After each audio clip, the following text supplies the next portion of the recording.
어느 젊은 어머니가 아들을 낳았습니다. 그리고 그 아들을 믿음으로 양육하고 싶은 마음이 생겼습니다.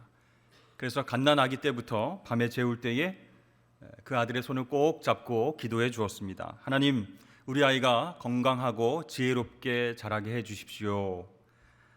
이제 그 아들이 성장해서 유치원 갈 때쯤 이 어머니의 기도 내용이 달라졌습니다. 하나님, 우리 아이가 제발 엄마 아빠의 말 좀 잘 듣게 해 주십시오. 이 어느 날 유치원에 다녀온 이 아들이 오늘 밤에는 자기가 기도하겠다고 그렇게 말하는 것입니다. 어머니는 신앙 훈련이 됐구나, 마음이 뿌듯해져서 그렇게 허락을 했습니다. 이 아들은 어머니의 손을 꼭 잡고 이렇게 기도했습니다. 하나님, 엄마가 내 말 좀 잘 듣게 좀 해주십시오. 여러분, 자녀들을 위해서 기도 많이 하시죠? 그런데 어떻게 기도하시나요? 아이 때부터 성인이 될 때까지 이 부모의 뜻과 생각대로 자라기를 위해서 혹시 기도하십니까? 우리가 평소에 자녀들을 위해서 열심히 기도하지만 그들의 마음속에 믿음을 심어주기 위해서 기도하는지, 아니면 우리가 원하는 대로 되길 위해서 기도하는지 생각해 볼 문제입니다.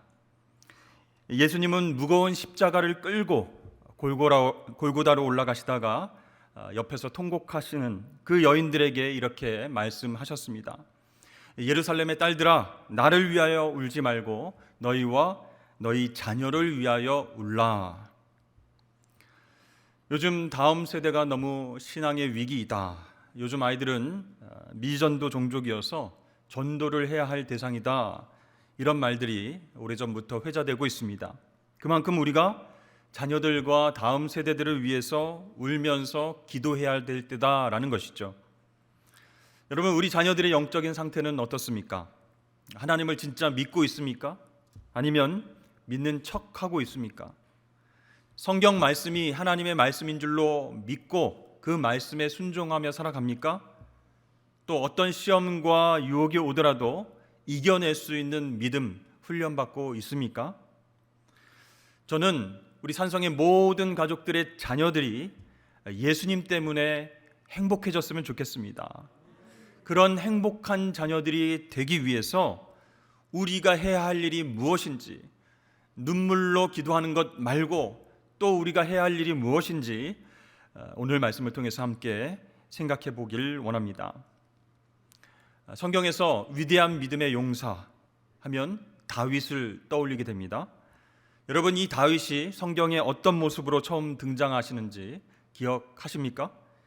오늘 본문 말씀을 보면 사무엘이 하나님의 명령을 받들어서 왕이 될 사람에게 기름 부으러 베들레헴 이새의 집에 도착했습니다. 바로 그때 다윗이 성경에 처음 등장하게 됩니다. 여러분 잘 아시는 말씀이지만 여기에는 반전이 있습니다. 키도 크고 인물도 좋은 7명의 형들을 다 뒤로하고 이 막내인 다윗이 하나님의 기름 부음을 받았습니다. 자, 하나님께서 이새의 아들 중에서 왜 다윗에게 기름을 부으셨을까요? 왜 다윗에게 이스라엘의 왕이라고 하는 큰 직책을 맡기셨을까요? 어린 소년 다윗의 어떤 모습을 보시고 그렇게 결정하셨는지 궁금해진다는 것이죠. 자, 베들레헴 이새의 집에 도착한 사무엘은 먼저 이새와 아들들과 함께 하나님 앞에 제사를 드립니다. 그때 사무엘의 눈에 확 들어온 아들이 있었습니다. 그는 바로 엘리압이었습니다. 엘리압은 이새의 장남이고 외모가 출중했기 때문에 이 사무엘의 마음에 이 아들이 바로 이스라엘의 차기 왕이 아니겠는가, 이런 생각을 하게 했다는 것이죠. 그때 하나님께서는 급하게 사무엘의 생각을 바꾸라 이렇게 말씀하셨습니다. 7절에 보면 여호와께서 사무엘에게 이르시되 그의 용모와 키를 보지 말라. 내가 이미 그를 버렸노라. 내가 보는 것은 사람과 같지 아니하니 사람은 외모를 보거니와 나 여호와는 중심을 보느니라 하시더라. 아멘. 여러분, 이스라엘의 첫 번째 왕 누군지 아시죠? 이 사울 왕입니다. 이 사울에 대해서 성경은 이렇게 묘사를 하고 있습니다. 이스라엘 자손 중에 그보다 더 준수한 자가 없다. 키는 모든 백성보다 어깨 위만큼 컸다. 무슨 얘기입니까? 한마디로 키 크고 잘생겼다. 외적인 모습들을 그렇게 부각해서 이야기를 하고 있죠. 그러나 이 사울이 왕이 되고 나서 교만해졌습니다. 하나님 말씀에 불순종했어요. 결국에는 어떻게 되었죠? 하나님께 버림받은 왕이 되었습니다. 자, 그것을 잘 알고 있는 사무엘인데 이새의 아들들을 쭉 보는 가운데 잘생긴 이 엘리압을 보고 마음에 들어했다는 거예요. 여러분, 이것이 우리들의 한계입니다. 우스갯소리로 우리 가운데는 어쨌든 잘생기고 봐야 된다, 어쨌든 예쁘고 봐야 된다, 이런 말들이 유행하기도 합니다. 사람은 외모를 보게 되어 있다는 것이죠. 그러나 우리 하나님은 그 마음의 중심을 보시는 줄로 믿습니다. 잘생겼건 못생겼건 키가 크던 작던 그 마음 중심이 하나님께 바로 세워져 있는가, 그것을 보신다는 것이죠. 그러니까 여러분, 우리 자녀들 외모에 너무 이렇게 신경 쓰고 너무 마음 아파하지 마시길 바랍니다. 외모보다 내면을 가꾸는 것에 하나님이 더 관심이 많으시다라는 것을 꼭 기억하셔야 될 것입니다. 이 사무엘이요, 이새의 아들들을 하나하나 보면서 지나가는데요, 하나님이 택하신 그 아들이 없는 겁니다. 그래서 사무엘은 속으로 적잖이 당황했습니다. 아니, 하나님께서 왕을 세우라고 이새의 집에 보내셨는데 이 집에 왕 될 사람이 없단 말인가? 어찌된 일인가? 내가 헛걸음을 했는가? 당황스럽죠. 7명의 아들을 쭉 봤는데 하나님께서 아니다, 아니다 이렇게 하시는 거예요. 그래서 질문합니다. 이새에게 네 아들들이 다 여기 있느냐? 이 사무엘의 질문에 이새가 시큰둥하게 대답을 하죠. 막내가 있기는 합니다만 지금 양떼를 치러 나가고 여기에는 없습니다. 이 이새의 대답을 가만히 우리가 살펴보면 막내는 여기에 올 필요도 없고 양을 지켜야 하기 때문에 올 수도 없으니 신경 쓰지 마십시오. 그 아이는 패스하셔도 됩니다. 그런 말투입니다. 잘생기고 늠름하고 똑똑한 아들들도 다 거절당했는데 아직 어리고 별다른 특색도 없는 막내가 왕이 될 가능성은 전혀 없다, 이렇게 생각했기 때문에 이새가 그렇게 대답을 했습니다. 이 막내라고 하는 히브리어 하카탄이라고 하는 단어는 가장 어린 자, 어리석은 자, 이런 뜻도 포함하고 있습니다. 그러니까 그저 양이나 치는 가장 어린 그런 아이일 뿐입니다. 배우지도 못하고 똑똑하지도 못한 작은 자입니다. 그런 아이가 과연 왕의 자격이 있겠습니까? 그런 회의적인 시각이 컸기 때문에 막내는 있기는 있습니다만 양치러 가서 올 수도 없습니다, 이렇게 얘기를 한 것이죠. 어떤 성경학자는 다윗이 8번째라는 것을 주목하면서 이 8번째 아들은 완전수, 뭐죠? 7 밖에 있는 숫자이기 때문에 예외자다, 이렇게 이야기를 했습니다. 그러니까 아버지 이새는 이 막내인 다윗 8번째이기 때문에 7 안에 들어오는 숫자가 아니지 않습니까? 왕의 자격에서 아예 제외됐다, 이렇게 생각을 했던 것 같습니다. 근데 여러분, 가만히 이 말씀을 생각해 보면 이상하지 않습니까? 아들이 아직 남아있는데도 그 아들은 데려와도 소용이 없다라는 식으로 말하고 있습니다. 여러분, 이것이 과연 정상적인 아비의 마음일까요? 진짜 정말 아들들을 사랑하는 아버지라면 첫째부터 막내까지 다 불러 모아서 깨끗하게 목욕시키고 좋은 옷 입히고 이제 사무엘이 오면 대답도 잘해라, 너희 중에서 이스라엘 왕이 나올 수도 있다, 이렇게 준비를 시켰을 텐데 아들이 한 명 남았는데 데려와도 소용없다라는 식으로 얘기하는 아버지가 어디 있습니까? 혹시 자기가 낳은 아들이 아닌가요? 그건 아닐 텐데 이상하다는 것이죠. 이 사무엘은요, 이새의 마음을 읽었습니다. 한 명의 아들이 빠졌다는 것을 알고 그 아이를 데려오기 전에는 내가 식사 자리에 앉지 않겠다, 이렇게 강하게 어필을 했습니다. 자, 아버지인 이새는 양치는 곳에서 막내를 데려오기 싫어하고 사무엘은 그 아이를 반드시 데려와서 내가 봐야겠다라고 말합니다. 이렇게 팽팽한 긴장감이 감도는 가운데 이새와 아들들은 속으로 어떻게 생각을 했을까요? 야, 막내를 데려와도 소용없을 텐데 왜 시간 낭비를 하는 것일까? 그냥 우리끼리 식사하면서 천천히 다시 우리 아들들을 바라보면 좋을 텐데, 햇빛에 그을려서 얼굴이 까무잡잡하고 피부는 거칠고 갈라지고 양들과 함께 살면서 냄새나고 더러워진 그 누더기 옷을 입고 나타나는 다윗을 보면 분명히 실망할 텐데 왜 저러실까? 왜 데려오라고 하실까? 어쩔 수 없이 다윗을 데리러 갔습니다. 그리고 드디어 막내가 나타났습니다. 다윗은 자기 집인데도 불구하고 초대받지 못한 곳에 온 사람처럼 어색하게 집 안으로 들어왔습니다. 그런데요, 사무엘은 그 다윗의 모습을 보고 깜짝 놀랐습니다. 오늘 말씀해 보니까 그 다윗이 빛이 붉고 눈이 빼어나고 얼굴이 아름다웠다 라고 묘사하고 있습니다. 이것은 외모가 잘생겼다 그런 뜻이 아니라 뭔가 사무엘의 마음을 흔든 그런 특색이 있는 그런 자태였다라는 것이죠. 아버지조차 데려오고 싶어 하지 않았던 아들, 그런데 그 아들이 사무엘의 그 마음의 눈을 번쩍 뜨게 했습니다. 그러니까 다른 아들들에게서는 발견하지 못했던, 그리고 느끼지 못했던 무언가를 다윗에게서 발견했던 것이죠. 자, 사무엘이 특별하게 본 것은 무엇이겠습니까? 바로 그의 눈에서 나는 광채였습니다. 자, 외모는 형들보다 못하고 양을 치느라 더러워진 그 흔적들이 여러 군데 있습니다. 또 아버지와 형들과의 관계도 별로 좋아 보이지 않습니다. 그런데 이상하게도 얼굴과 눈이 빛나고 있었습니다. 아름답게 빛나고 있었습니다. 여러분, 어떻게 된 일일까요? 누구에게 사랑을 받아서 이 어린 다윗의 얼굴이 빛나고 눈동자는 밝고 자신이 넘치는 것일까요?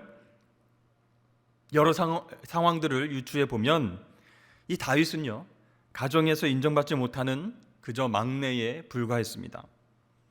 온 식구들은 지금 사무엘이 온다, 우리 집안의 아들들 중에서 왕을 뽑기로 했단다, 그 얘기를 듣고 들썩거렸습니다. 며칠 전부터 흥분하고 들떠 있는데 막내 너는 양치러 가야 된다, 이렇게 얘기를 하고 있는 것이죠. 그렇게 중요하고 귀한 자리에 어린 막내는 들판에서 양을 치게 했다라는 것이 조금 이해되지 않습니다. 그때 다윗의 나이가 15이 넘지 않았을 것이라고 본다면 이 이새는 이 어린 아들을 들판에 양들과 함께 방치했다라는 느낌을 지울 수가 없는 것이죠.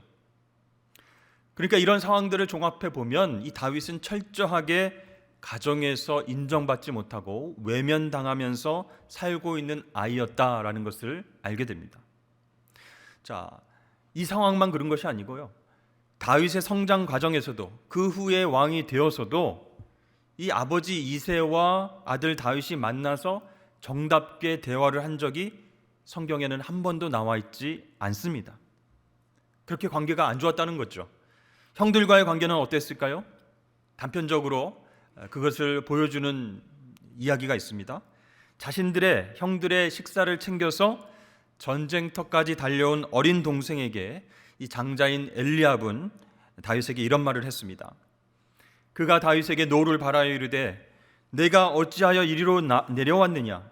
들에 있는 양들은 누구에게 맡겼느냐? 나는 내 교만과 내 마음의 완악함을 아노니 네가 전쟁을 구경하러 왔도다. 아니, 아버지 심부름을 하기 위해서 도시락을 가지고 온 막내 다윗에게 수고했다, 고맙다 이런 말을 하지 않고 네 교만과 네 완악함을 내가 모르는 줄 아냐? 양들을 돌보지 않고 지금 전쟁 구경하러 왔지 하면서 꾸짖는 겁니다. 자, 이렇게 가정 가운데에서 아버지와 형들에게 인정받지 못하는 막내 다윗이었습니다. 늘 들판에서 양을 치고 살았던 이 다윗이 어떻게 눈이 빼어나고 얼굴이 아름다워질 수 있었을까요? 또 하나, 골리앗과 싸우기 위해서 사울 왕 앞에 다윗이 불려갔을 때 다윗은 아주 담대하게 양을 치면서 자신이 경험했던 것을 왕 앞에서 이야기를 합니다. 사무엘상 17장 34절부터 36절까지 말씀을 보면 다윗이 사울에게 말하되 주의 종이 아버지의 양을 지킬 때에 사자나 곰이 와서 양떼에서 새끼를 물어가면 내가 따라가서 그것을 치고 그 입에서 새끼를 건져내었고 그것이 일어나 나를 해하고자 하면 내가 그 수염을 잡고 그것을 쳐 죽였나이다.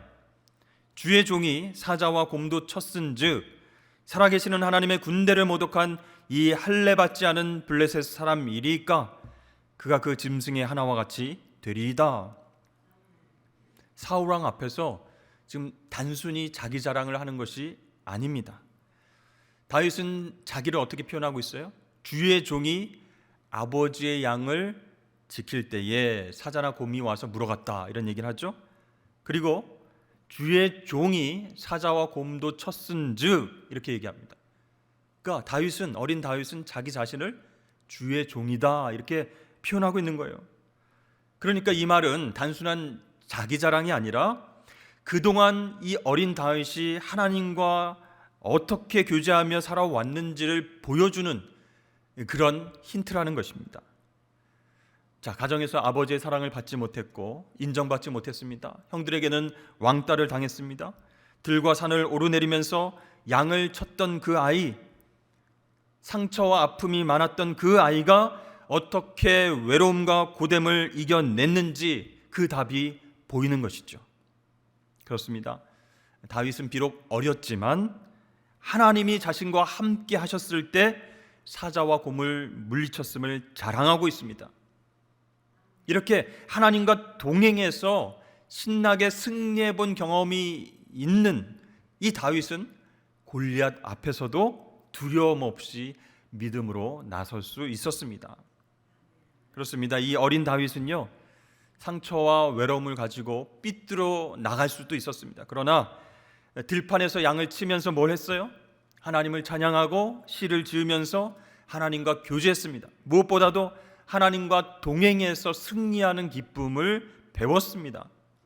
그래서 하나님이 나와 함께 하시면 못할 일이 없다라고 하는 값진 신앙의 경험을 들판에서 한 것이죠. 그렇습니다. 다윗은 바로 하나님께서 길러주셨습니다.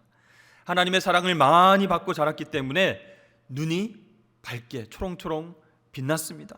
그리고 얼굴도 자신감 있는 얼굴로, 환한 얼굴로 그렇게 살아갈 수 있었던 것이죠. 여러분, 하나님의 눈으로 볼 때 어떤 사람을 이스라엘의 왕으로 삼을까? 무엇을 보시겠습니까? 이새의 가정 그 7명의 아들들 가운데는 희망이 없었습니다. 그런데 누군가 그 가정에 하나님의 소망, 하나님의 희망을 심어 놓았습니다. 바로 다윗이라고 하는 어린 아들에게 하나님의 소망이 심겨졌다는 거예요. 다윗은 믿음이라는 것은 단순히 하나님을 믿는 것 그것뿐만이 아니라 하나님과 동행하는 삶을 통해서 스토리를 만들어가고 하나님과 동행하는 삶을 통해서 기쁨과 감사를 경험하는 것이다 라는 것을 배우고 깨달았던 것이죠. 그래서 어린 나이임에도 불구하고 그는 하나님을 경험하면서 그 믿음으로 가정에서 받았던 상처와 아픔들을 이겨낼 수 있었던 것이죠. 자, 그렇다면 여러분, 어린 다윗은 누구로부터 하나님과 함께 사는 법을 배웠을까요? 확실한 것은 아버지나 형들은 아니었다는 것입니다. 남은 사람은 누구죠? 그의 어머니뿐입니다. 그런데 다윗 주변을 살펴보면 어머니에 대한 얘기가 구체적으로 나온 성경 구절이 없습니다. 다윗의 어머니는 어디 출신이었고 어떤 사람이었고 어떤 믿음을 가졌고 다윗을 어떻게 믿음으로 길러냈는지 그 기록이 나와 있지 않습니다. 다만 우리는 시편을 통해서 그 어머니의 흔적을 살펴볼 수 있습니다. 시편 86편 16절과 시편 116편 16절입니다. 내게로 돌이키사 내게 은혜를 베푸소서. 주의 종에게 힘을 주시고 주의 여종의 아들을 구원하소서. 여호와여, 나는 진실로 주의 종이요 주의 여종의 아들 곧 주의 종이라. 주께서 나의 결박을 푸셨나이다. 여기에 나오는 주의 여종이 바로 다윗의 어머니입니다.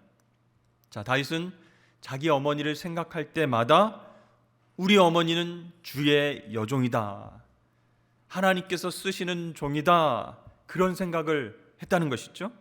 그래서 자신이 어려움과 고통에 처할 때에 하나님, 내가 부족하다고 여겨지시면 주의 여종인 우리 어머니를 기억하사 그녀의 아들인 나를 좀 살려주십시오, 구원해 주십시오, 이렇게 시편을 통해서 기도하고 있는 것입니다. 그렇게 기도하고 찬양할 만큼 이 어머니의 믿음과 신앙을 다윗이 신뢰했다라는 것이죠.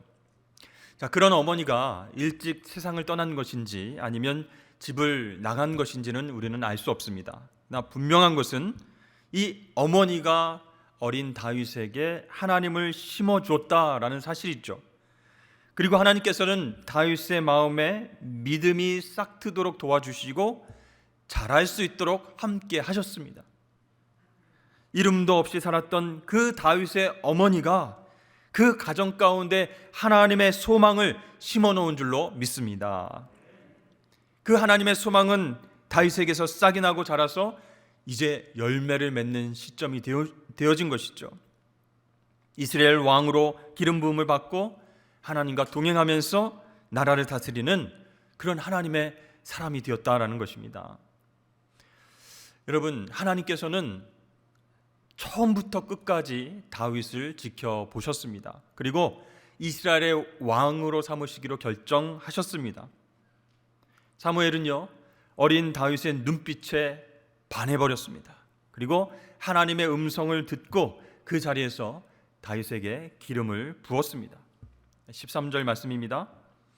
사무엘이 기름 뿔병을 가져다가 그의 형제 중에서 그에게 부었더니 이날 이후로 다윗이 여호와의 영에게 크게 감동되니라. 사무엘이 떠나서 라마로 가니라. 아멘. 여러분, 어떻게 이런 일이 있을 수 있겠습니까? 정말 잘생기고 늠름하고 똑똑하고 지혜로워 보이는 7명의 형들을 다 뒤로하고 정말 어리고 정말 가진 것 없고 배운 것 없어 보이는 이 다윗이 이스라엘 전체를 책임지는 왕으로서 기름 부음을 받은 것입니다.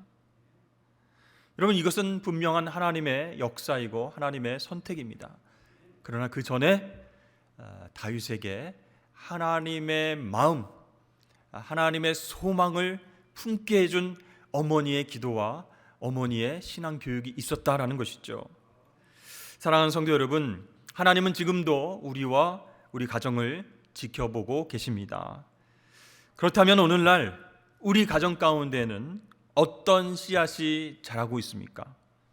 부모된 우리는 자녀들에게 외모와 스펙을 강조하여서 세상에서 성공하기 위한 씨앗을 계속 뿌리고 계십니까? 아니면 하나님과 동행하여 믿음으로 승리하는 모습을 삶으로 보여주면서 신앙의 씨앗을 뿌리고 계십니까? 우리 가정 가운데 과연 하나님의 소망이 자라고 있습니까? 아니면 세속적인 성공에 대한 욕망이 자라고 있습니까? 참, 다윗과 같은 하나님의 큰 인물을 키워내는 게 쉽지 않죠. 우리 가정 가운데 그런 일이 있을 수 있겠습니까? 부담스럽습니다. 이렇게 생각하시는 분들도 있을 것입니다. 그러나 여러분, 우리 가정 가운데에 부모 중 한 명만 깨어 있으면 된다는 것이에요. 가정 예배를 통해서 우리 자녀들에게 하나님의 소망을 심어줄 믿음의 한 사람만 있으면 됩니다. 그러면 자녀들이 나중에 성장해서 다윗처럼 세상에서 방황하지 않고 믿음으로 승리하게 될 줄로 믿습니다. 하나님의 마음에 합한 사람이 되는 게 더 중요한 거예요. 더 급한 거예요. 그래야 여러분, 우리 자녀들이요, 악하고 복잡하고 힘든 세상 가운데서 다윗처럼 하나님과 동행해서 승리할 수 있는 것입니다. 근데 우리는 이 가정 예배의 중요함을 알면서도 왜 실천하지 못하게 되는 것일까요? 여러 가지 이유가 있지만 가정 예배가 어렵다, 힘들다라는 그런 선입견이 있기 때문이 아닐까 싶습니다. 그러니까 예배 형식에 따라서 진행해야 되는데 인도자는 아빠나 엄마가 돼야 되는데 또 말씀도 전해야 되고 설교도 잘해야 될 것 같고 기도도 유창하게 잘해야 될 텐데 준비 안 하면 잘 못하겠고 부모로서 이 가정 예배 인도하는 거 힘들구나, 잘 안 되는구나 생각하고 포기하게 된다는 겁니다. 그것이 지속적으로 가정 예배를 드리지 못하게 되는 이유 중에 큰 원인이 아닐까 싶습니다. 그러나 여러분, 우리 하나님은 외모나 형식을 보시지 않고 그 마음을 받으십니다. 가인의 제사보다 아벨의 제사를 받으신 이유는 그 마음 중심을 보셨기 때문입니다. 그래서 한 구절 하나님 말씀을 읽고 느낀 점을 서로 나누고, 그렇죠? 그리고 또 찬송 같이 부르고 감사한 제목들 몇 가지 나누고 또 서로에게 부탁할 기도 제목들을 나누면서 기도하고 마무리하면 그게 가정 예배가 되는 것이죠. 여러분, 예바시 153 가정 예배 기억나십니까? 작년 초에 제가 계속 강조하면서 예수님을 바라보는 시간 153 하나의 말씀 붙잡고 기도하고 5가지 감사 제목 나누고 3가지의 기도 제목을 중보하자 이렇게 이야기를 했습니다. 그래서 여러분 작정도 하시고 홈페이지에 올리시고 또 예배도 드리고 사진도 찍고 그랬습니다. 그런데 지속적으로 하지 못한 가정이 있다면 오늘 여러분 결단하실 수 있기를 바랍니다.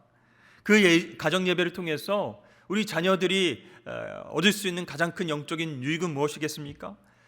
우리 집의 주인은 바로 하나님이시구나. 복음 이야기, 예수님의 이야기가 우리의 지치고 힘든 마음을 위로해 주시는구나. 세상의 어떤 가치가 중요한 것이 아니구나라는 것을 우리 자녀들이 깨닫게 된다는 것이죠. 여러분, 교회 역사를 통해서도 이 가정 예배는 계속 강조되어 왔습니다. 이 가정에서 이 부모님의 신앙이 잘 전수될 수 있었던 이유는 바로 가정 예배 때문이었습니다. 2세기에 터툴리안이라고 하는 신학자는 신자들의 결혼에 대해서 글을 쓰면서 이 가정 예배가 가정의 필수 요소다 이렇게 썼습니다. 그들은 함께 기도하고 함께 예배하고 함께 금식한다. 서로 시로 노래하고 찬송을 부른다. 예수 그리스도께서는 이것을 보고 기뻐하신다. 이렇게 썼습니다. 4세기 콘스탄티노플 대주교였던 요한 크리소스톰은 교회사에서 가장 위대한 설교자로 인정을 받는 사람입니다. 그는 모든 가정은 교회가 되고 모든 가장은 영적 목자가 되어서 자녀에게 전해야 할 이야기를 잊어서는 안 된다 이렇게 촉구했습니다. 또 종교개혁자 마틴 루터는 아브라함은 자신의 장막 안에 하나님의 집과 교회를 두었다. 오늘날에도 독실하고 경건한 가장은 누구나 자녀에게 경건한 삶을 가르쳐야 된다. 따라서 가정은 사실상 학교이자 교회이고 가장은 자기 집의 제사장이 된다 이렇게 말했습니다. 1500년대에 존 낙스는 스코틀랜드의 종교개혁을 일으킨 장본인이었습니다. 그는 이렇게 말합니다. 형제들이여, 그대들은 하나님께 임명받은 대로 그분을 참으로 경외하면서 그분의 말씀에 따라 각자의 가정을 다스려야 합니다. 그러므로 그대들은 읽고 권면하고 함께 기도하는 일에 가족들을 참여시켜야 합니다. 그리고 웨스트민스터 신앙고백과 제2차 런던 신앙고백은 각각 장로교와 침례교 역사상 가장 영향력 있는 교리 진실로 전 세계 많은 교회가 채택을 하고 있습니다. 두 문서에 모두 이런 말이 나옵니다. 하나님은 어디서나 영과 진리로 예배를 받으셔야 한다. 매일 가정에서 따로 그리고 개인마다 은밀히 그분을 예배해야 한다. 그렇게 말했습니다. 설교의 황제 찰스 스펄전 목사님도 가정 예배를 자주 언급했습니다. 여러분, 경건한 자녀를 기르고 싶습니까? 우리가 흙으로 돌아간 뒤에도 후손들이 하나님을 섬기면 좋겠습니까? 그렇다면 그들도 하나님을 경외하도록 하십시오. 가정 예배로 함께 모여서 예배하고 힘써 훈련시키십시오. 여러분, 이렇게 교회사를 통해서 정말 신앙을 전수하려고 했던 모든 리더들이 가정 예배를 중요하게 생각하고 있다라는 것입니다. 그래서 이 가정 예배는 코로나 시대의 어떤 대안이 아니라는 거예요. 다른 프로그램이 아니라는 겁니다. 원래 성경적이고 본질적인 그 그리스도인들의 경건 훈련이었다라는 것을 말하고 있는 것이죠. 여러분, 다윗이 하나님께 쓰임 받는 왕, 하나님 마음에 합한 지도자로 살 수 있었던 것, 그것은 바로 어렸을 적부터 어머니의 신앙을 전수 받았기 때문입니다. 하나님을 찬양하는 법, 하나님을 높이고 하나님께 기도하는 법을 전수 받았기 때문에 외롭고 힘들고 상처받은 그 마음을 들판에서 하나님을 찬양하면서 모두 다 씻어버릴 수 있었던 것입니다. 정말로 외롭고 고독하고 상처받고 자존감이 낮아져서 삐뚤어질 수도 있었던 그 환경 가운데서도 다윗은 신앙적으로 올곧게 자랐습니다. 그 이유가 뭐예요? 다윗의 어머니가 곁에서 하나님을 찬양하고 하나님을 신뢰하는 법, 하나님과 동행해서 승리하는 법을 가르쳐 주었기 때문입니다. 여러분, 그래서 이 다윗의 고독과 상처의 들판이 감사와 기쁨이 넘치는 예배 처소가 되었습니다. 그렇게 예배를 통해서 하나님을 찬양하고 기도하면서 하나님께 영광 올려드리고 그 마음속에 하나님에 대한 소망을 품게 된 줄로 믿습니다. 사랑하는 성도 여러분, 우리의 자녀들은 지금 어디에서 무엇을 하고 있습니까? 하나님을 예배하면서 외롭고 힘든 광야에서 믿음으로 승리를 경험하고 있습니까? 아니면 세상 가치관을 따라서 이리저리 흔들리고 있습니까? 지금도 늦지 않았습니다. 우리 가족이 모여서 함께 서로를 위해서 기도해주고 말씀을 읽고 찬송하며 예수님 이야기, 복음 이야기를 통해서 하나님에 대한 소망을 품을 수 있도록 우리가 해 주어야 됩니다. 그렇게만 한다면 우리 교회의 모든 성도들의 가정 가운데에 다윗이 막 많아지게 되는 것입니다. 그 다윗들을 통해서 교회가 새로워지고 이웃을 이롭게 하는 놀라운 역사가 있게 되기를 주의 이름으로 축복합니다.